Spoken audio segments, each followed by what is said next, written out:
מצאתי ארנק ברחוב, יש פה 200 שקל.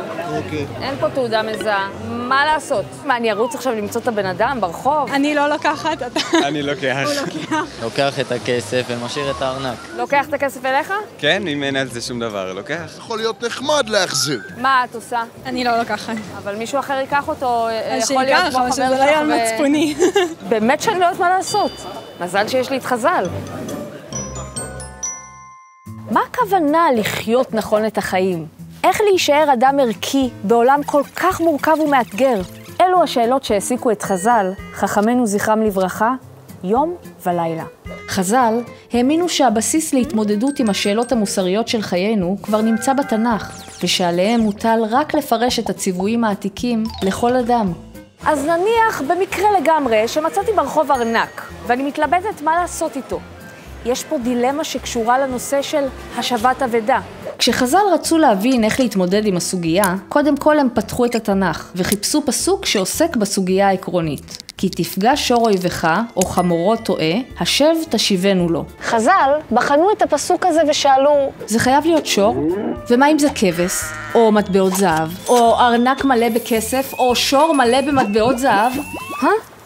החכמים דנו ביניהם על הסוגיה והפכו בה בלי סוף ביום ובלילה. הם למדו, דנו, התווכחו וחקרו את הפסוק הזה כדי להקיש ממנו על מקרים אחרים של השבת אבדה. את מסקנותיהם הם ניסחו בכללים ברורים, בהלכות. לאחר שנים רבות של פסיקות, רבי יהודה הנשיא שחי בארץ ישראל ליקט וערך את כל המסקנות והכללים הללו לאוסף ספרים הנקרא משנה.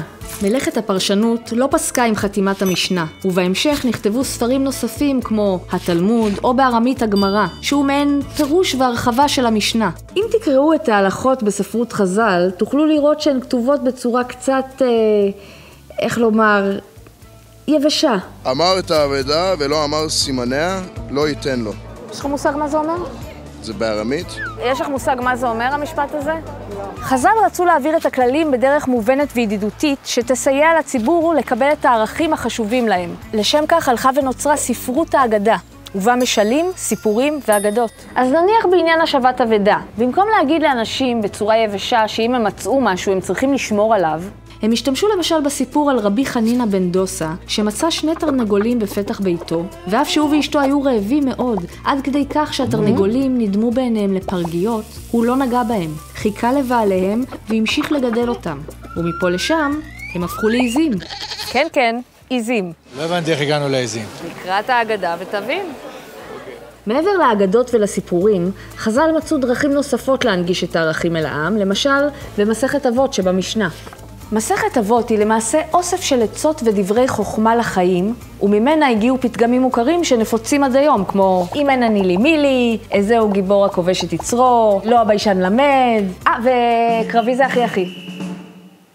לא? לא, זה לא... האגדות, המשלים והפתגמים קובצו לאוספים ייחודיים כמו מדרש בראשית רבה, מדרש תנחומה ועוד, וחלקים רבים מהם משולבים גם בתלמוד שהזכרנו.